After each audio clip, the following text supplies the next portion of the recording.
What is up, my peeps? Joshua Smith here at GSD Mode Studios with another weekly GSD Mode podcast interview. Every single week, I interview top entrepreneurs, top real estate professionals, and straight up top badasses out there dominating their spaces. People choosing to not live a life of mediocrity, but instead to go out there and create big, amazing, epic lives for themselves, for their families, as well as have a big impact on others. And today, you guys, we have another rock star, amazing guest on the show. Our guest today, you guys, is Derek TYE. Derek TYE was voted the Realtor of the Year by the Southern Ohio Association of Realtors, has personally sold over 1,400 properties, was voted the top social media team in Cincinnati, as well as the best-selling author of 2 books. And today he breaks down so many tips, so many strategies, tips that he learned from going through the Great Recession, the market crash in 2008, 2009, as well as what he's doing right now today to readapt his business, to continue moving his business forward during COVID-19 and the massive shift that this pandemic has created and this disruption that has created in all of our real estate businesses. So what he's doing to pivot, to shift, to not just survive during these times, but to continue to thrive and continue to grow his amazing real estate business. Now, before we jump into today's amazing interview with Derek, real quick, if you are interested in my personal coaching and mentorship program, make sure to check out masterybootcamp.com, where you can learn more about my 12-month-long mentorship and coaching program. So if you're a real estate agent, team leader, broker owner looking to level up and massively grow your real estate business, again, make sure to check out masterybootcamp.com. Also, if you are looking for the most effective and affordable website CRM platform in the industry, this is the system that I have that I utilize. Make sure to check out perfectstormnow.com. Again, that's www.perfectstormnow.com. You can learn more about the system, book a demo, see if the system is a fit for you. All right, you guys, let's jump on into this amazing interview. I will see you inside the podcast. All right, what's up, Derek? Man, so stoked and honored to have you here on the podcast, my friend. Awesome. Thanks, Joshua. I appreciate you having me on here. I've listened to your podcast. You guys have a lot of energy and you're helping people. That's 2 huge things right there. Yeah, no, it truly means a lot, man. And yeah, I'm excited to have you on. I always love having top producers on the show like yourself that have also not just top producers, but guys like you that have been in the industry for, well over, a decade and a half or so, because we got in the business around the same time. You got in 2004, I got in 2005, but, we experienced and had to adapt and shift through the Great Recession, which is arguably the worst housing market this country's ever seen. And, I love getting with agents that have been through big market shifts and corrections before, especially with the time that we're going through right now, and that's where with as we're recording this, we're kind of in the heat of the coronavirus taking place. And yeah, I mean, somebody might be watching this 4 years down the road on YouTube or whatever. But regardless of it, whether it's the coronavirus or whatever the label is for the crisis, there's fundamentals that take place during shifts that seems like top agents do. And, just want to really get some feedback and pick your brain and bring your knowledge base to all of our listeners about how you handle those and how you've been able to create such a successful career regardless of the climate, right? And with that being said, man, the first thing I want to start with is asking you about, because it seems that, top producers that I speak with, they have a different mindset than most, right? Because in order to shift or adapt and change during market shifts, like you got to be mentally clear to see the opportunities at hand while most of the industry is freaking out. And, so can you speak to us a little bit about the mindset that you have, whether it's in regards to shifts or just the overall mindset that you have that allows you to pivot regardless of what's taking place in the real estate market? Yeah, thanks for the question. So to kind of rephrase what you're saying, the best mindsets that I can see as a top producer that are going to get you through any market, I'd say there's 2 things that come immediately to mind. Number one, you got to be hungry, right?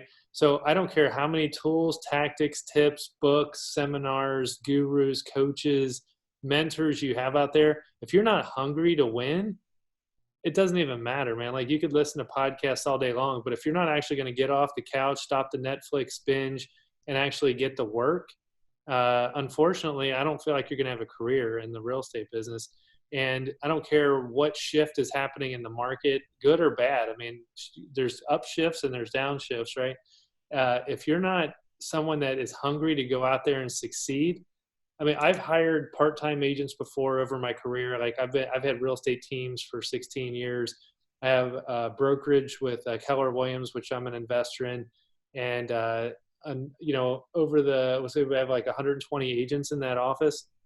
There's always that 80-20 rule, right? There's 20% of agents that are doing 80% of the work.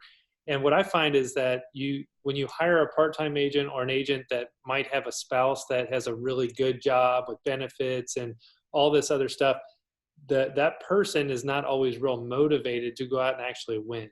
So you might give them a lead, you've coached them on how to work the lead, you've given them the script, you've given them the pep talk, you've done the motivational side of it, you've supported their emotional needs, but then they just aren't hungry enough to want to win the business. And I feel like some of us in this that are listening to this call or watching this video, you get what I'm saying. Like, you're hungry. You're like a dog on a bone. You're not going to let it go. But there's also about 80, there's probably 20% of the real estate agents that are actually like that. The 80% that aren't, I don't know how much you and I could ever motivate those people to win. So I'd say number one, to answer your question, is you got to start with hungry people. And there's a phrase or scripture in the Bible that talks about don't throw your pearls to swine. And what it means is you could have all the best advice in the world and you could have the best intentions as a coach or as a leader. Like, we're talking to a lot of people that have teams here. There's some people you could spend all day long with and you think, man, I just delivered a sermon of the century to this person. The motivational speech, I cast the demons out of this person, man. They're going to go out and win. They don't care. And they're not going to do it. So you're literally casting something valuable at somebody that doesn't want to do it. Not that the person isn't valuable. Everyone has value. But in terms of the context of them winning within a sales environment or on your team, that's what I consider casting your pearls to swine. Yeah. So in regards to that, man, I mean, you're a dude that's been in the game for 16 plus years now, and you've sold thousands of properties, number one agent in your market. How do you keep the hunger going? Right? Because it can be one of these things, like when I first got in the industry, dude, I was broke as a joke. Like, a lot of my hunger came from just the need to make money. I had to make money. But then it's easy to get to the point where you're making money and to get comfortable. And, how do you keep that hunger alive? Is it something that you're wired with, or is it something that's kind of part of like a daily process that you do to be intentional with that? Well, I think, so just to clarify, I'm not the number one agent in my office, but or the number one agent in my territory, but I'm in the top 1%, which I appreciate. But there's some guys out there making $1 million plus a year. I haven't hit that level yet, but someday maybe I will. So the big key, though, is that we want to make sure when we're staying motivated that we have a big why. And some people don't have a big why. And so for me, I have 5 kids. I've adopted 2 children. One of my daughters has severe special needs issues. And when we adopted her from China, she needed, first of all, the adoption process is, and I don't talk about this a lot, but it's expensive, right? So just to adopt a child from China is just the first thing. And then you've got the travel and you've got the insurance and you have the medical bills, and then you have the ongoing physical therapy and hospital visits and additional issues. The reason I mention that is one of my big whys is that we believe in supporting widows and orphans. So my family mission is, it's actually out of the Old Testament. The Bible says, Isaiah 117 is basically defend the cause of widows and orphans. It's a really simple little scripture in there, but what it is it basically is like a family go-to thing for us. So if we know that we're supporting something bigger than ourselves, it's not about buying another Cadillac. Not that there's anything wrong with buying another Cadillac, but that's not the mission. The mission is, how do we support widows and orphans?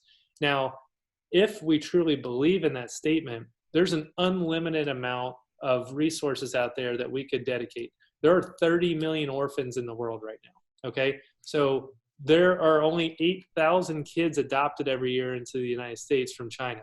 So there's a huge gap. So I can't physically possibly adopt all those kids. There's not a chance. But what I could do is say, this is an important cause to me.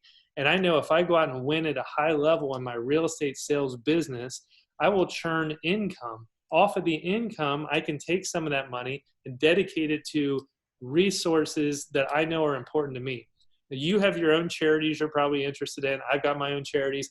But the key is that if someone has a big why, it goes beyond themselves. It goes beyond, so the Salesman of the Month Club, number one agent in my office, I've got a whole room full of trophies. Okay. It's almost embarrassing at this point because people think I'm some kind of like an egomaniac, but it's great to attract new agents, by the way. That's the only reason I keep all those trophies. But people walk in that office and they go, look at all this hardware. And I'm like, yeah, it's cool, but it doesn't mean anything. It's all going to burn up someday. What are you doing with the trophies? What kind of leverage am I creating in my life with those trophies, with the awards, with the money? And if it's just about the money, it's a futile game, and you're only going to spend a few years chasing that. You're going to be unhappy, and you're probably going to die of depression. I mean, that's the truth. So to answer your question, to stay on top of your game, you got to have the big why, and it has to be such a burning big why. You have to have other people in your life get behind you with that. And then my kids will push me. They're like, Dad, you get a listing this week?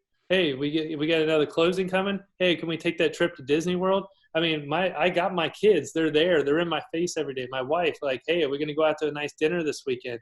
If I'm not performing at a high level and I'm just taking it easy, I'm not going to make my prospecting calls. I'm not going to do my lead generation. I'm not going to go recruit more agents into my organization, and I stay flat, my family's not winning either. So not only is our big why suffering, but my family is my other big why. I'm not here to make my life comfortable. I'm here to make an impact. There's a big difference. Yeah, it's so powerful, man. I love the family mission. It creates that accountability, right, as well. Because I mean, we have days where I'm sure that we're not always motivated, right. And you're the first top producer I've had on the show that I can say that's ever had a collective family mission, like that. And there's a lot of people that will say there's no such thing as burnout. It's just you've lost sight or you're not clear on your purpose. And it sounds like that's what you're alluding to is getting very clear on that purpose. Yeah, and burnout, honestly, I mean, that I've been burned out before in small seasons of time where I just like, I don't want to ever sell another house again.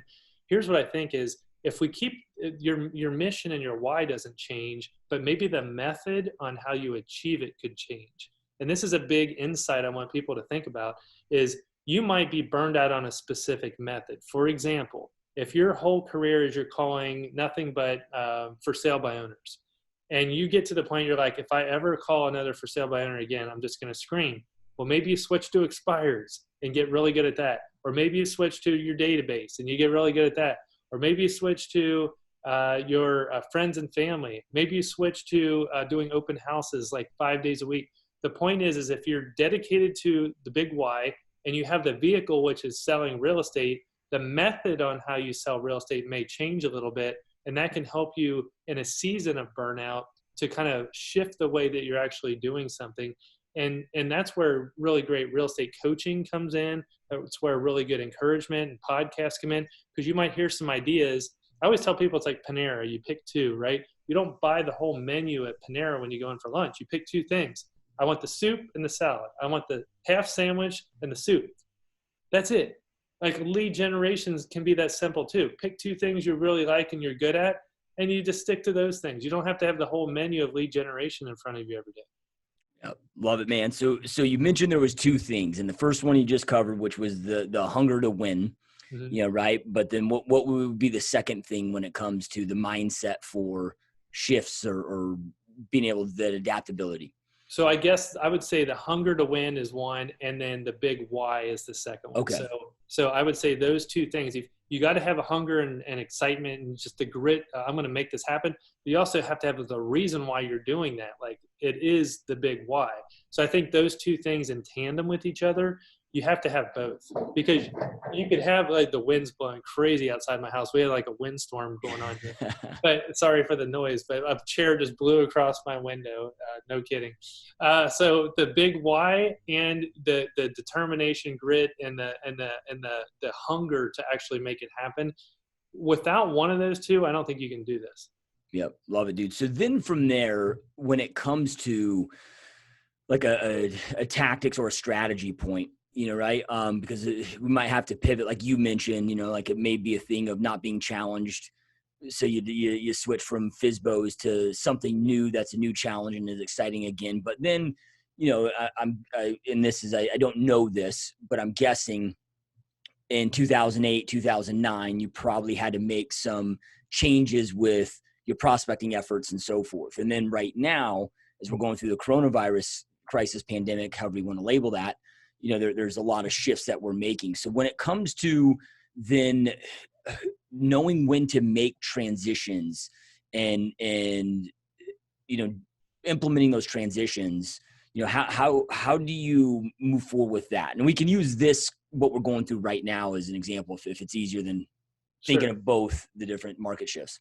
Yeah. So I did have some major financial meltdown happen personally in 2008. I bought too much house. I didn't invest in other assets. My wife and I went way crazy into, we had a farm, we built a barn, we dug a lake, we bought extra acreage, we fenced it. We did all the wrong things, but I paid cash for everything because I was really smart. I paid cash for everything. And then as soon as the market dried up, I had a personal property with lots of cool stuff on it, but no cash and no other investments. So I would say there's a couple parts to this advice I'm going to give. One is you want to prepare for a shift before the shift is there. But obviously at some point it might be too late for someone. Like it was too late for me at that point. So this second round of shift, I've been thinking about this for years, like, okay, not in a fear mentality, but in just a smart preparation of business. What can I do with assets that I'm making a decent living, selling lots of real estate, 100 to 200 homes a year. What can I do with the excess my family doesn't need? So buying rental properties was a big one for us. Buying a part of a franchise of a real estate firm, and then also side businesses for my wife and me to have other ventures out there.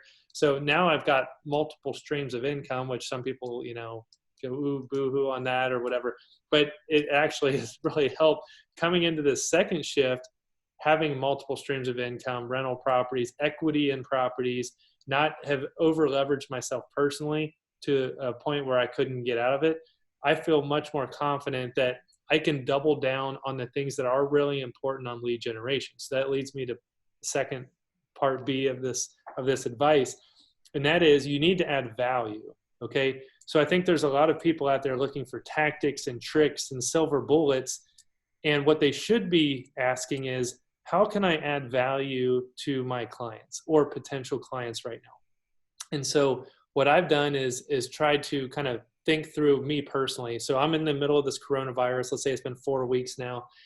I was on a call with the top 100 agents in our company, and they asked everyone in the circle, how many of you guys have gotten a call from your banker, your CPA, your doctor, or your insurance agent in the last 4 weeks to check on you, just to check on you? There was 100 top agents on the phone. Not one of them said they had been contacted by any of those service people. This was a big light bulb moment for me. And I said, oh my gosh, like, I don't want to be on that list with one of my clients of that. Literally, this is what I'm thinking. I'm like, my first thought was, this is horrible. None of these people have called me. And my church, like the people that you think would take care of you, like call you, like nobody has reached out to me. And I'm like, does that mean that I'm like some nobody or does it just mean that everyone's in their own personal crisis right now? So I thought, how could I add value to the people in my world? So I literally did one of those business loan, PPP loans, SBA deals. I had employees, payroll, and I thought, I'm going to go through this first, and then I'm going to reach out to all my clients who are small business owners or maybe a partner in a business that has less than 500 employees or whatever the number is. And I'm going to just say, hey, do you need help filling out one of these applications? Have you tried filling out one of these things yet? What kind of experience have you had with it? Do you understand the different programs? I thought that's one area I could add value to somebody. Another one is I have a whole list of Angie's list of my own Angie's list, the Derek's list of all these vendors and contractors. A lot of people are sitting around at home and they see all the projects around their home. Maybe they were thinking about selling. They're going to wait for a few months, but they still have projects to do. I'm a virtual resource for them. I know all the best electricians, painters, plumbers, roofers, remodelers, you name it. They should be coming to me when they think about real estate so I can provide value to them just in referrals. So I thought, okay, So instead of me making these stupid phone calls that say something like, hey, I'm just checking in on you. You okay? You guys not dead yet? Instead, I could be like, hey, I got some real value I can offer you. Do you need a contractor right now? Do you need help filling out one of these loan applications? I have people that have, that I can put you in contact with at this bank that will help you with that. And so that totally shifts the game, because now I'm calling from contribution. I'm calling from adding value. And the prospecting, our traditional prospecting like language, people smell sales breath all over us. Yeah. But if we're truly calling to contribute to someone's life, it totally changes the game. So with that being said, man, I mean, you identified several different ways to bring value. Are those, because it sounds like the business owner one, you were reaching out to those that you knew were business owners, but are you reaching out then and doing this with your whole entire database as well as new leads that are coming in? Or are you handling those different than, or is it just kind of being very selective of the people that that you could add this value to?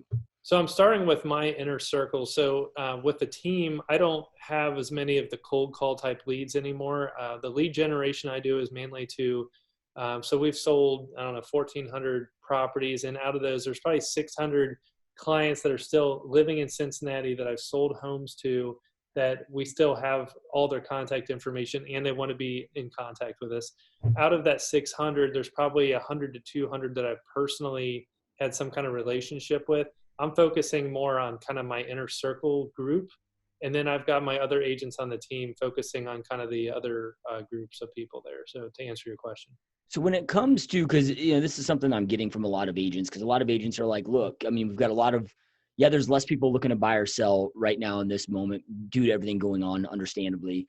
But there's a hell of a lot less real estate agents working right now that are operating from fear, burying their head in the sand. Like you said, that 80% that aren't hungry, dude, they're not even playing the game right now, right? So there's a lot of opportunity to be had. So we're seeing record price, cost per leads, meaning the lowest, right? We're seeing, but I'm getting a lot of people reaching out to me through the podcast that just don't know what to say, right? So when you're talking about those things of adding value, but this is to leads that we don't know yet, how are you guys treating those conversations, differently, or are you treating them differently right now with things that are everything taking place? I think so there's two things. Mostly people are operating in fear right now. So people spend too much time watching the network news, and they watching, how many people died every day from the coronavirus, instead of, just focusing on taking care of their family and getting back to work, or reading a book, or learning a new skill, or staying in relationship with people they care about. And I know I sound kind of pessimistic in a way, but I'm really a strong believer in the fact that we all need to push this world forward and do something positive versus being a retreat. And your last podcast, the guy was talking about being in a cave mentality. It's the same idea, right? Like, I'm not in a cave. I'm out there. I'm trying to take new territory. And I had this kind of visualization the other day of a garden hose. And you think about a garden hose and you're holding it and it's spraying water. And you're like, you know what? I'm going to put the nozzle on the garden hose. So what do? You kink it, right? You've done this before. You're going to wash your car. You kink the garden hose and you screw the nozzle on the end. And then what do? You unkink it. And now you got a tool to use. That's what's happening right now. Our real estate market is basically being kinked. The same amount of water is still going to come through that hose. It's just being backed up. And we have a chance to retool the end. We get a chance to rebuild our businesses, change our database, buy a new lead generation program, partner up with a new real estate agent in our market, get a new coach, get a new mentor. That end of the hose, guys, I want you to think about this. The end of the hose is the tools you're going to apply to your business. When the real estate market opens back up, and it will, just like your last guest was talking about, that same amount of water flow is still coming through the hose. Now you've got a new tool on the end to control it, to manage it. And the fact is there may be less real estate agents to do business, to compete against. Everyone that got a license because they thought it was a cool thing to do and they watched Millionaire Real Estate Agent, those people probably ended up taking a job, or they're on unemployment because it pays better. I mean, frankly, if you do the math, a lot of people should be, if they want to just make more money, they'd get on unemployment, get an X amount of money, and get out of the system. Now, I'm all for people wanting to be real estate agents, but I think that a lot of them do clog up the system for those of us that really want to work hard and do quality. So to answer your question, I know I gave you kind of my philosophy. I get a little excited and passionate here. Here's the thing. if you want to talk to a real estate agent about how they talk to new leads in the middle of the crisis, number one, you got to find what value can you add to this person. So if it's a straight up lead, and let's say they're a new buyer and they're calling off a house, they're going to be like, is now a good time to buy? Are the interest rates going to go lower? Are they going to go higher? Are there going to be more homes on the market soon? Are there going to be less homes on the market soon? Their questions are all about themselves. Like, how is the market going to affect them? So if you can create a position of trust and authority that you know what you're doing, and you have the resources to provide for them to get what they want done, that's what they're looking for. They're calling you, or potentially you're calling them, and you basically have to take that expert position with them. Number one, everything's going to be fine. We've been through this before. We're going to take care of you. Number two, we have the tools, resources, abilities, and whatever to help you. And last, you can trust me. Like, I will be here for you. If you can get those 3 points across to a new lead that you're trying to do business with, you're going to win. Yep. Love it, man. Awesome stuff, dude. So then I'm curious, what's your market like right now? I know like some markets like Michigan have shut down where there's no real estate happening. Is real estate still happening just at a slower pace where you're at in Cincinnati? So here's kind of what I'll say. So we are seeing less total number of volume of deals, but the deals that are still happening are happening in a more concentrated way. So normally this time of year, I might list 10, 15 homes a month. I've listed like 4 homes this month, but all 4 homes are getting a lot of activity. So I've got one property right now that's had 3 showings on it today. It's about double our average sale price in Cincinnati. And I've got 4 showings, 3 today and like 4 yesterday. And so I expect to get an offer on that property. It's been on the market less than a week. So, if you look at it like, oh, our market's dead, no, that's not true. We have less total amount of volume being done, but the homes that are being listed, we're still seeing a lot of buyers jumping on those properties. So I still see the same problem we had a few months ago, and that's a lack of inventory. Yeah. I mean, I still see the exact same problem. Yep. And it's same thing here in Phoenix, Arizona, man. I mean, we're still under 2 months supply. It's still just insane, right? Like if we could gain another 2 months of supply, it'd just do nothing but help the real estate market. Right? I agree with you. I think the key is that more sellers are going to have to open their doors up. People are freaked out by the coronavirus. They're afraid that someone's going to come in and give them the virus. The truth is pretty much everybody listening to this is probably going to get it. Okay. Yeah, we don't want to overwhelm the hospitals, and people want to have the best possible way to care for this thing. But it's not a matter of if you're going to get it or you're not going to get it. It's a matter of when are you going to get it, and what's the hospital situation going to look like, and Ohio is a pretty middle of America thing. We're not the highs, we're not the lows. I think we've had like 200 total deaths of coronavirus so far, and New York's got like 2,000 at this point. So we're definitely not tracking at the same level as other states. People are still equally freaked out though. They still watch the news all the time, but the sellers having kind of strangers come into their house. If it's an occupied home, I'm seeing less of those people want to put their homes on the market. The homes that they already left, they had built a home or they left town, those people don't care. They're like, yeah, put my home on the market. Let's get it sold. So I'm seeing that as kind of to give a tip back to the people listening to the podcast here, you might want to determine the motivation for your seller. If it's a seller lead, like, is this something like, you guys already moved out? Do you want to be having showings? If it's a buyer, I would let them know that they're going to be seeing homes that have people living in them and not, and that you're just going to take all the safety precautions you can to, stay 6 feet away. We'll do a little sanitizer wipe on a door handle if that makes you feel more comfortable. We can have our meetings from car to car or Zoom calls. Just, you have to find out where someone's comfort level is and then adjust your business accordingly. Yeah. And man, we are so blessed now this might sound bad, but we're so blessed to be experiencing this virus at the time that we're experiencing it. Meaning, yeah, it's terrible that this virus is taking place, but if this happened 20 years ago, we wouldn't have tools like FaceTime, like Zoom, so forth. I mean, this is one of these things that we can quickly shift and operate and do virtual showings and do our listing presentations and buyer presentations virtually. And, so if agents are tapped into that technology, there's no necessary reason that their business needs to halter, The, I agree. I yeah. mean, honestly, we'd be faxing back and forth right now, right?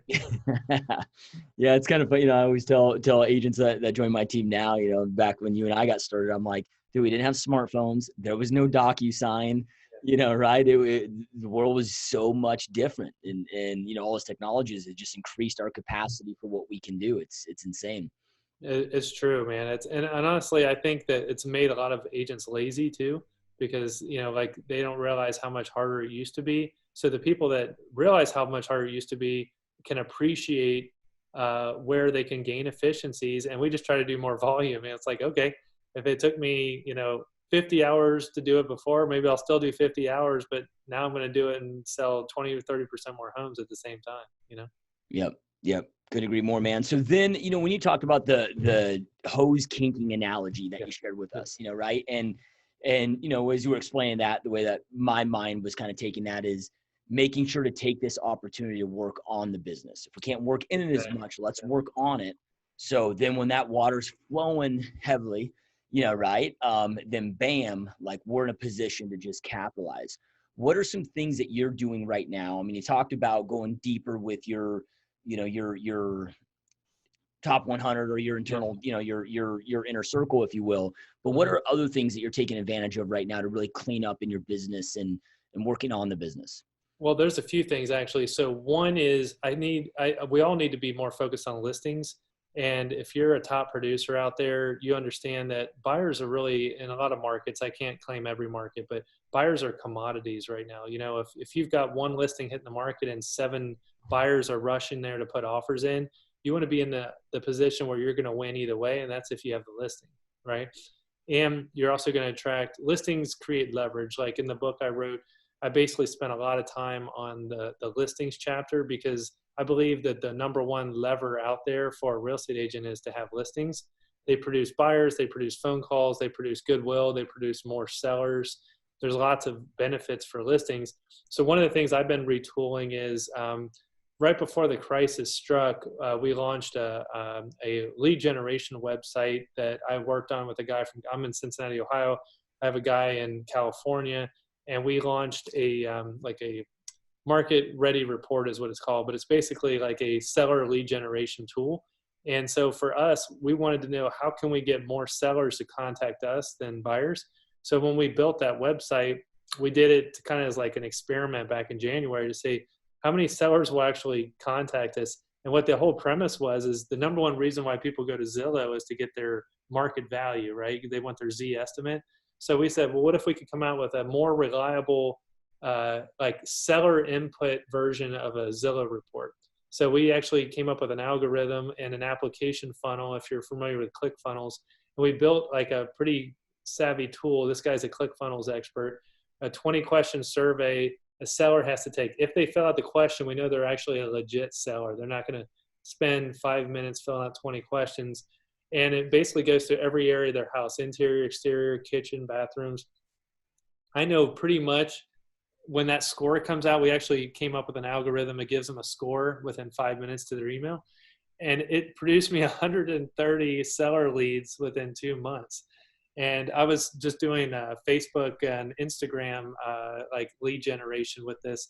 So anyway, make a long story short, this is the time where we could start getting creative. We can start looking at I don't need to do all the traditional lead generation methods. Maybe there's a little tweak I could figure out. Maybe there's a hack. Maybe there's a ClickFunnels kind of guru out there I could learn from. And I know you offer marketing services and help other people out. This is the time where you got to like, okay, how do I get unstuck from where I was before, produce more listings, and then retool my business? Like you said, this is the time to do it so that when I come out of this crisis and more people are picking up the phone, I want them to call me versus my competitor. That's really the end of the day, what you should be doing. Yeah, love it. Yeah, it's one of these things where, and maybe if an agent's new and they just don't have the experience, I can get why the fear and concern might be there because I remember what it was like when I was new. But over time you realize, especially if you've been through a couple of recessions and so forth, that it's like real estate's always trading hands. We just need to identify. Right. It's like there's no such thing as a good or bad market. It's always good for somebody. Identify what's good for it and position it to them. And these opportunities, I mean, you look at like right now, right? A lot of landlords. I mean, I was just speaking to a buddy of mine that has a good friend that has a large apartment complex, right? Well, that's his only source of income. Well, now, and it's cash flowed very well, but now he's got, 50, 60 units or whatever, people not paying rent. He can't refi it. He can't get equity out of it. Even though he's got a ton of equity into it and cash flows, he's stuck where he may end up having to foreclose on this.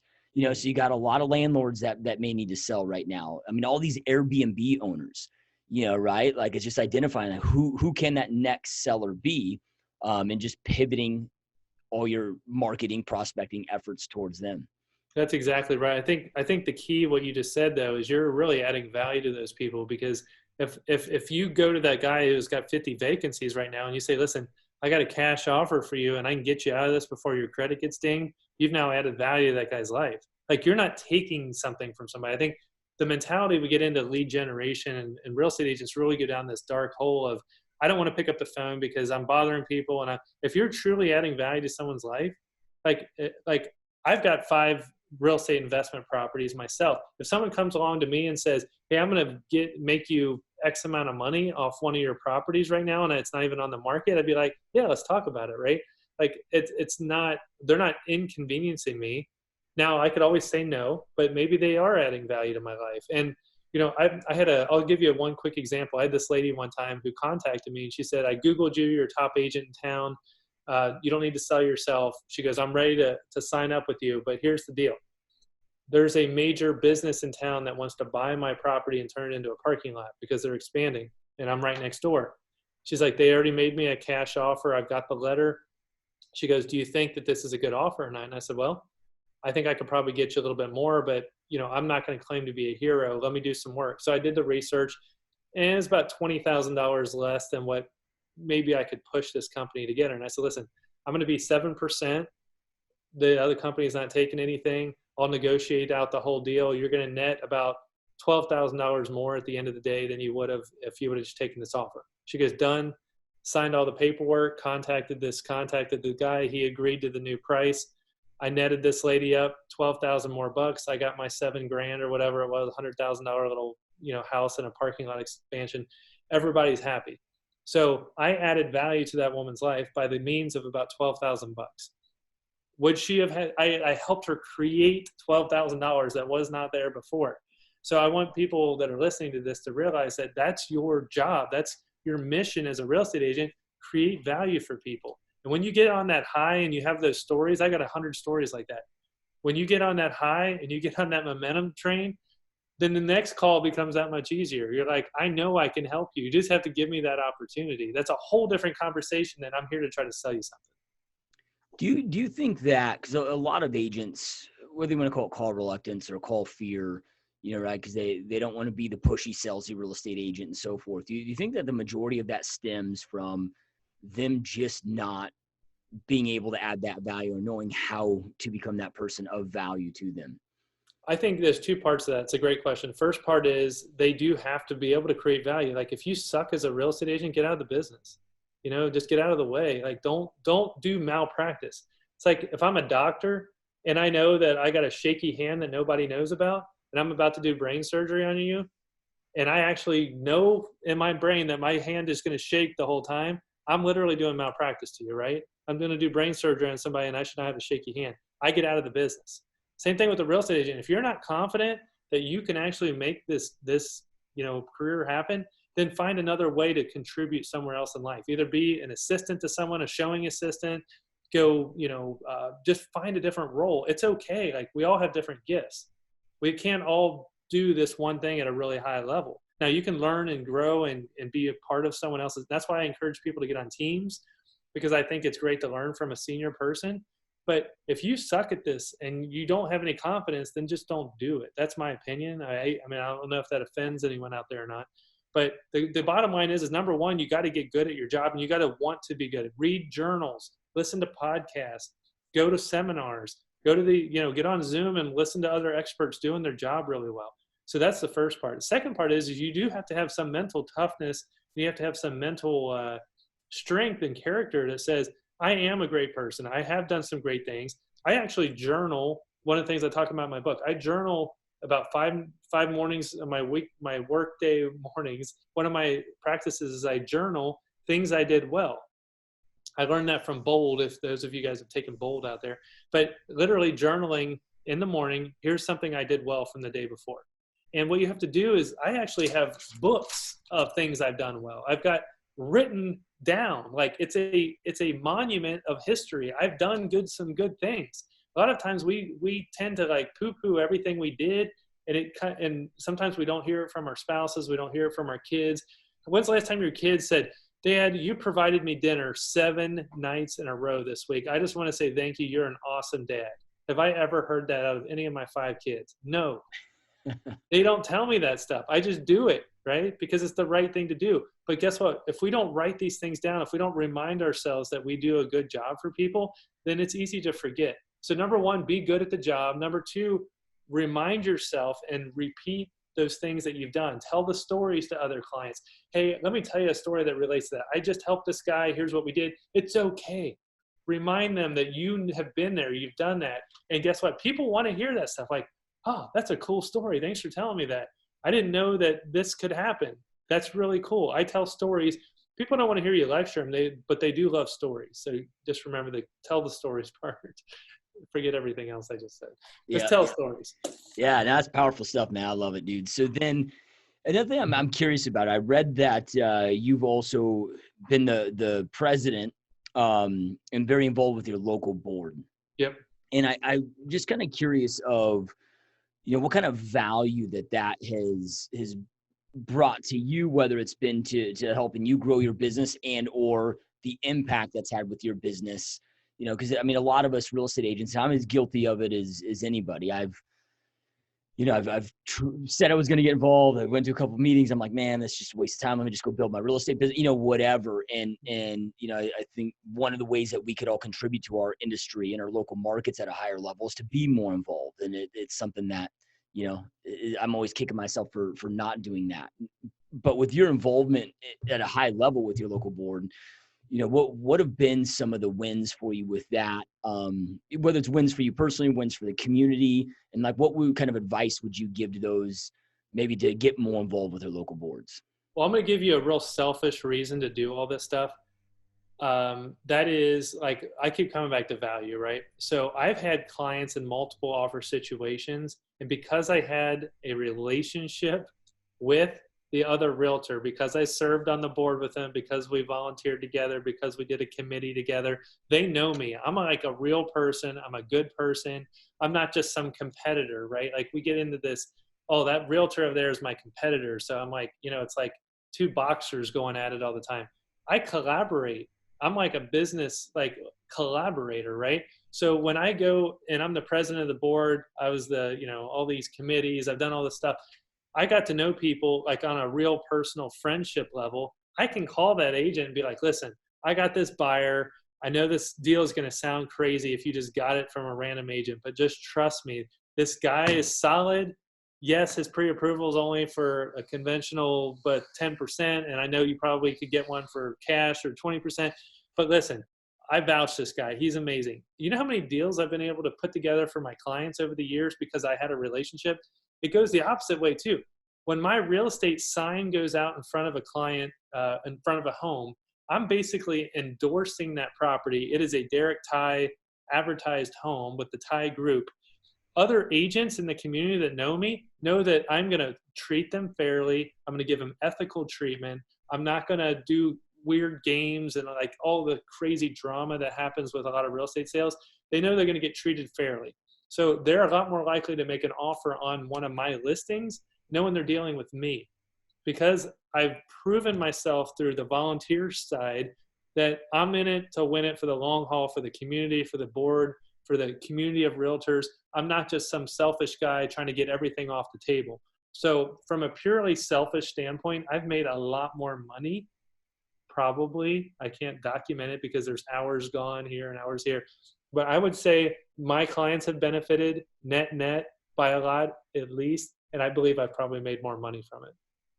Yeah. Powerful stuff, man. So then, dude, with, you're selling a lot of homes. You have your team, your partner in the brokerage. You have 5 kids. right? You're involved in, this volunteer work and the stuff that you do. I'm guessing, and best-selling author of multiple books, all these things. So I'm guessing that, man, you've got to be extremely focused and extremely intentional with your schedule, with your planning, with your routines, and so forth. Can you kind of walk us through? Because the number one thing I hear from agents, and when I talk about agents, I'm not talking about struggling agents, but agents that are doing some business that are trying to get to the next level, is time management. Mm-hmm. Right? And it seems like, man, the busiest people out there seem to get the most done.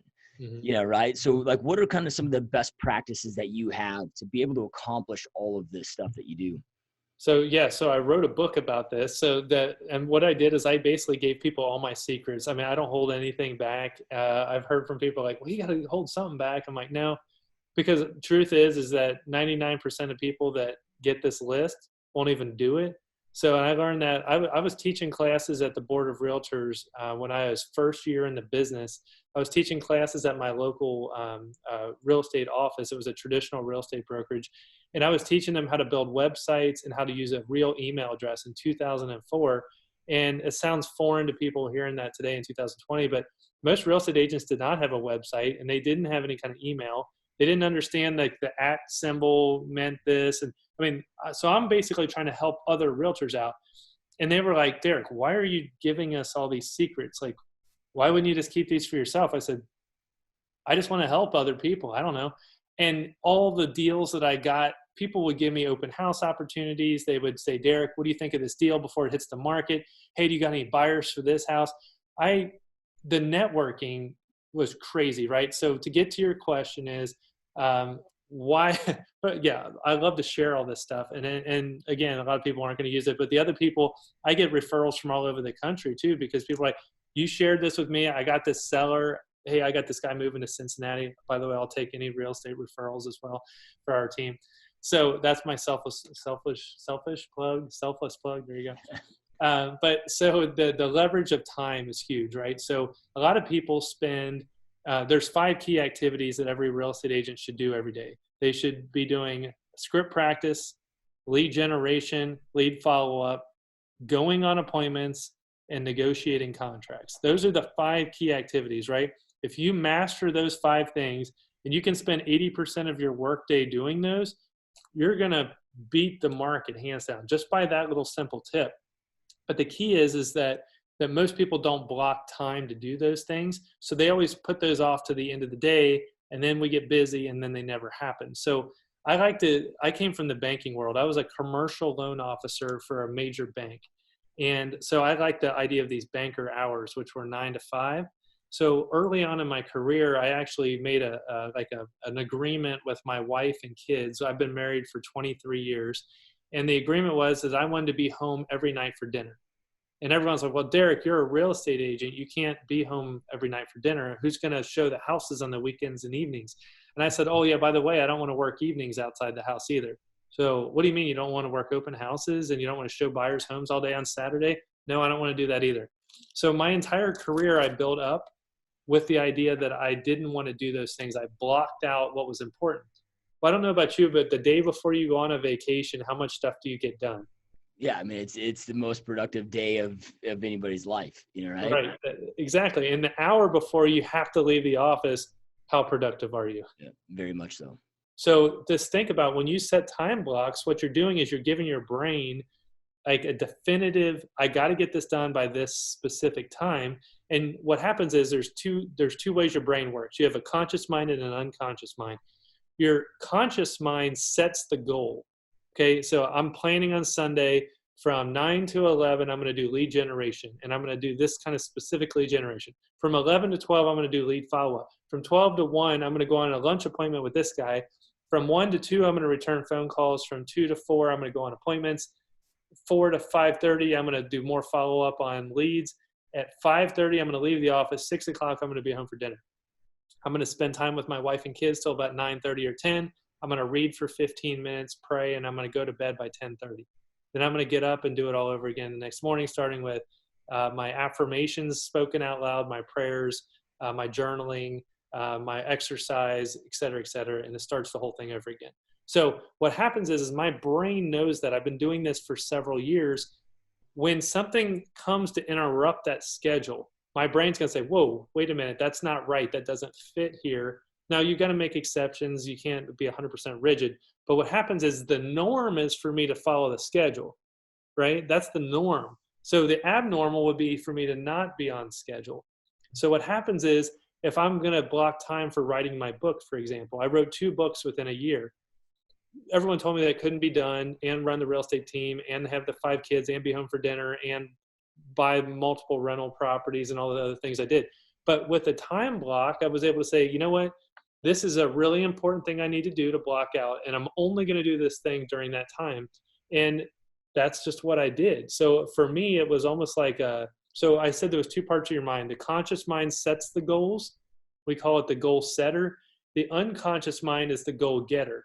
So once your conscious mind has set the goal and it said, here's the rules how to play, your subconscious mind starts fitting everything in your universe that happens to you into the conscious mind's goal setting. And that's a huge concept that people can get. And when you said busy people get a lot done, they've usually probably set some pretty strict time parameters around their time. Yeah. Yeah. I can't remember the gentleman's name, but I that posted this, but there was a guy that was at a cafe and he walked into, he saw Warren Buffett, Bill Gates, and Gates Sr. all at the same table sitting together. And he's like, man, I can't not go up and, say hi and ask them a question. And he asked them, he said, what's the number one most important trait to creating success? So the most important thing to creating success. And they all 3 had the same exact answer, which was focus. Right. But then they follow up with focus is in your ability to say no. You heard Warren Buffett say, hey, I got to turn down 99 great opportunities so I can leave the room for the one exceptional opportunity. Right. So then with that being said, for you to be able to follow that rigid schedule, there's a lot that you got to be very clear on what you want so that hey, what do I say yes to? What do you say no to?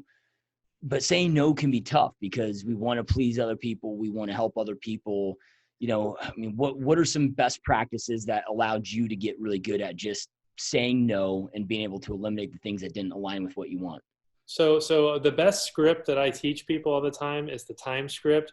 And so I would get clients that would call me and say, hey, Derek, I really want you to show me this house Saturday at 2:00. Well, Saturday at 2:00, my kid's got a soccer game. So I have a decision to make, right? Am I going to say yes to the soccer game or am I going to say yes to this client that, well, they could go somewhere else. They could ask another agent to show them the house, right? Like we have this fear, right? So the very first thing I would do is I would say, hey, Sally, that's great. You want to see this house Saturday at 2:00. So just out of curiosity, today is Wednesday. Do you have any time tomorrow, maybe first thing in the morning, lunchtime, or even in the evening, or maybe like 4:30 or 5 that I could show you that house? Oh, no, Derek, because my spouse works and I work and I got this going on. Okay, no problem. Just out of curiosity. So I always ask 3 times. On Friday, I've got some time available at noon.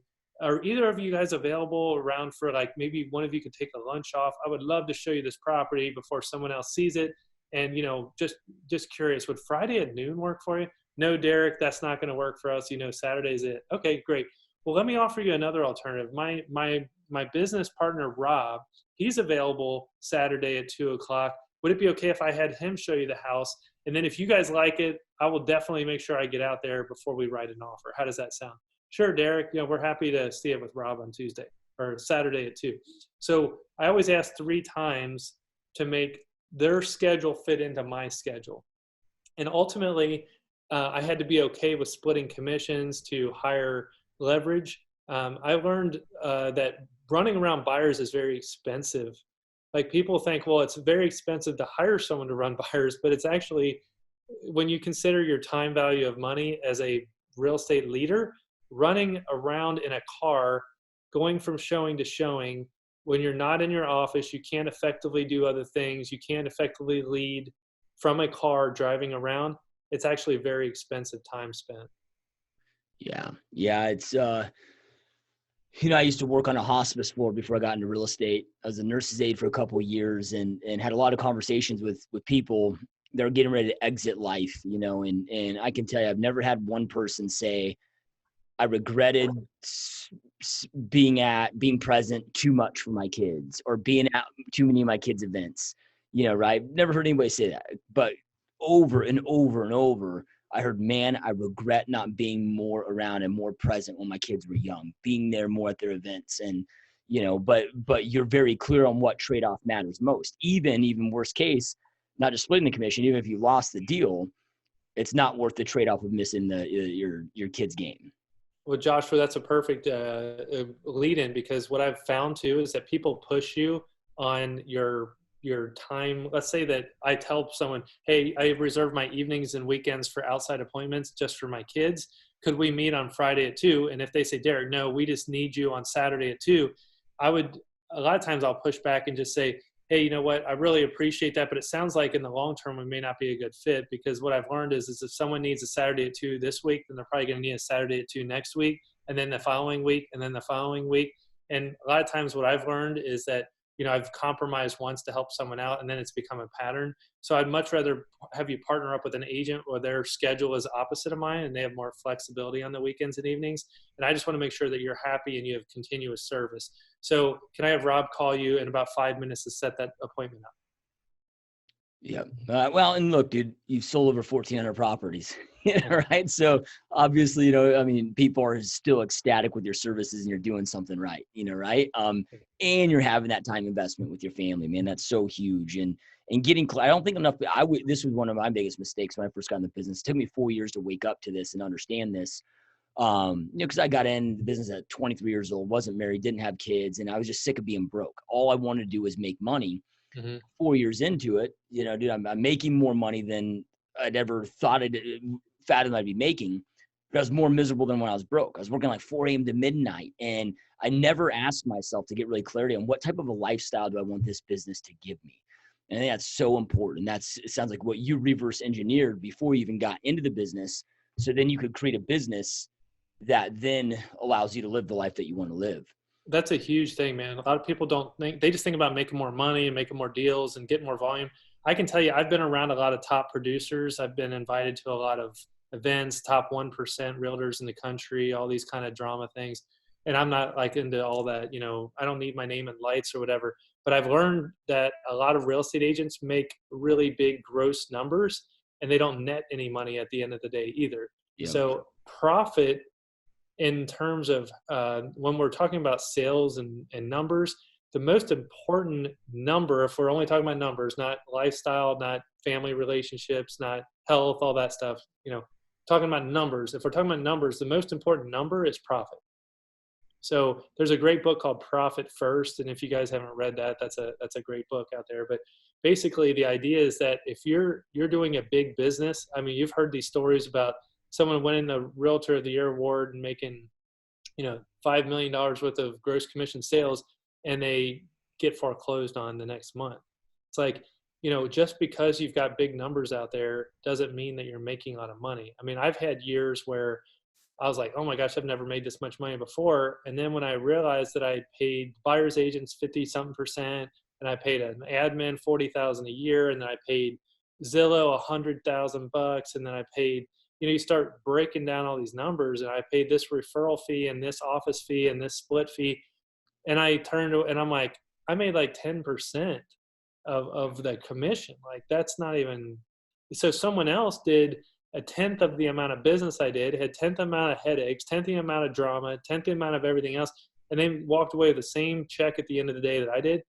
Something's wrong. Yeah. Well, we are in the most egocentric business that exists on the planet. And I was actually just had the same conversation with a guest we had on earlier on the podcast. And it's so funny because he also recommended Profit First, that book. Oh, cool. Awesome. Well, there's a confirmation for you. Right? Yeah, man. And I in 2017, that happened to me. Our business started just taking off, growing. It was consistently growing, but we went, the growth was instead of growing 15-20% year over year, we grew, almost 100% a year, and did 653 transactions in 2017. That's amazing. And what happened is because of that the acceleration of growth, I was getting away from the smart growth fundamentals. So then, but our margins were getting so thin, just like you talked about, And I was like, look, dude, this thing's going to implode. Like, so we revamped our model, changed our model the following year. And so 2018, we did 484 units, but we're so much more profitable, right, than 653 units. So it looks like our business declined massively, but it was like, look, as we were scaling that place, we're taking on a ton of part-time agents and we didn't have that infrastructure to really support it. And, you know, obviously when we were with our ISA department, when you're plugging in the wrong agents, you're losing money on lead sources, not getting an ROI, and, you know, and had to learn that lesson the hard way. You know, but it's so true, man. I mean, we're in this industry where everybody celebrates the gross, nobody celebrates the net, you know, and, you know, people need to pay attention to that, man. Grow smart for sure. Well, same thing of taking listings. I mean, there's some truth to saying, yeah, take almost every listing because you might get a call off of it, and this and that. Over the years, I've had these hard conversations with sellers like, I don't want your listing. If you don't do this, you don't price it this way, you don't let me put a sign in the yard, there's some kind of non-negotiables out there. And they're like, no, we want to run it this way and we want to only pay you this commission. I'm just like, hey, you know what? I don't think I'm the right business partner for you. This is a business partnership. We have to both go into it looking to get a net benefit out of it. And if we're not in agreement on terms right now, then we're not going to be in agreement later. And I've refused many, many, many listings and buyers over the years. A buyer who won't get pre-approved, a buyer who won't meet with me and at least have a face-to-face conversation. You know, someone that won't, you put in one offer for them and it's totally crazy and unrealistic and they want to lowball everybody. Like, dude, I don't have time for this. This is a big waste of time. Or a listing that they want to be significantly overpriced, or they don't want to clean up their property, or they don't want to make it available for showings. So it's the same way with like getting team. People want to grow a team. And this number conversation can go in lots of areas. People are like, oh, I'm just going to put warm bodies and stack them on my team. I don't want to go into too much detail, but I had to cleanse some agents out of my life here over the last couple of years that just were not performing at a certain level. They were taking more time from me, just coaching, teaching, bodies in the room. I had to pay their office fees. It's like for the chance they might sell a house every other month or something. It's like, you know, this isn't working out. Just my time value of money and my mind share isn't worth it. Yeah. Yeah, 100%. Love it, man. So, you know, for those that are watching and listening, Derek, if they want to follow you, check out all the things that you're up to, check out your books. And in addition to that, like if you can kind of just give us an overview of what the books are and the best place to get them, but also the best place to get in contact if they have a referral for your area, if they want to stay in touch with you, you know, the best place to do all of that at. Yeah, I appreciate the opportunity. Thanks, Joshua. So the first book I wrote was called The Lord's Prayer for Entrepreneurs. And it's basically my faith-based journey on learning how to translate, can I be successful and wealthy and still be a Christian? And there was a lot of like soul searching I did over many years, and I consolidated down into basically a kind of a step-by-step guide for an entrepreneur to kind of reconcile faith and entrepreneurship. So that was the first book called The Lord's Prayer for Entrepreneurs. And then the second book was just released a few months ago, and that went to #1 on Amazon's real estate category and the hot sellers, I guess, which I was real thankful for. But that's called The 7 Levers of Success in Selling Real Estate. Really long title. But I interviewed top agents around the country and kind of got their best practices. And we basically teach people how to use leverage. Quick rundown on what the levers are, free content here. #1 is people leverage, and then systems and tools, time, listings, affiliations, database, and then content creation. So in the book, we go through how each of those 7 levers helps you build a big real estate business and have a successful life. Because like we said earlier, you don't want to burn out and, you know, not have a real personal life, you know. But that's kind of the 2 books in a nutshell. I'm more than happy to give you a link that'll kind of help people find those books, so they're on Amazon as well. Okay, yeah, perfect. And those that are watching, listen, we'll have links below to that we'll get from Derek. So you have, so I scroll below, click those, be able to snag the books, check out the books. As well as Derek, if anybody is watching this that maybe is in your area and wants to talk about joining your team or your brokerage, or if they have a referral for your area or so forth, where's the best place to get in touch with you there? Sure. So if you go to derektye.com, it's DEREKTYE.com. I have a list of all the, we own a bunch of short-term rental properties, which got beat up really bad here recently too. We have short-term rental properties. I think it's kind of a cool website. I have all my different businesses on one page.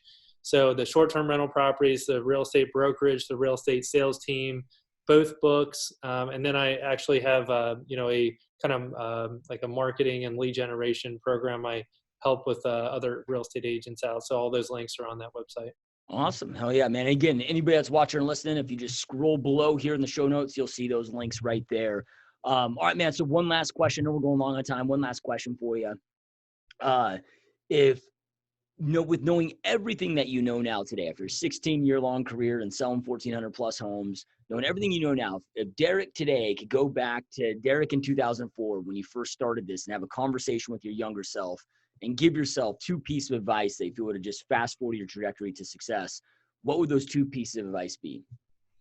I'd say one is to stay on the gas pedal, because I think the tendency I got into is as I started to experience success, whether it was in a month-to-month or year-to-year basis, I kind of tended to let off the gas pedal a little bit on lead generation because I thought, oh man, look at all these sales coming in. I'm going to just focus on servicing all this business. And then you get into that typical real estate roller coaster that everybody talks about. So if I was to go back to 2004, I would tell myself, make sure that you don't let yourself off the lead generation daily habit. And then the second part would be is going into that first kind of real estate slump we had is to have my assets diversified better instead of putting all my eggs in my own personal basket, having some diversification of income and assets and just basically just securing my future a little bit more tightly. I made a big mistake with those 2 areas. And I think they both kind of hurt me when it came to that big crash that we hit there. So. Yeah. Powerful stuff, man. And those watching, listen, I know into every podcast with this, but information without implementation is just the start of delusion. Information isn't power. It's taking that information, taking massive action on it that gives you the power to create the life that you know you want and deserve. And Derek shared so many amazing pieces of advice with you guys that make sure that you take something that you learn, go out there and take immediate action on it. So again, you can create that life that you know you want and deserve. And again, you guys, if you just scroll below, we'll have all Derek's contact information, his links to check out his books, his website, check out his marketing materials and courses that he talked about there, all of that below. And Derek, man, I truly appreciate you taking time out of your busy day to be here, man. This has been a lot of fun. A huge honor, my friend. Yeah, I appreciate the opportunity, Joshua. Thanks so much for having me on your podcast. It's an awesome podcast. Yeah, thank you so much. Truly means a lot, man. And then again, those watching, listen, we truly appreciate all your support, and we'll see you next time. Peace.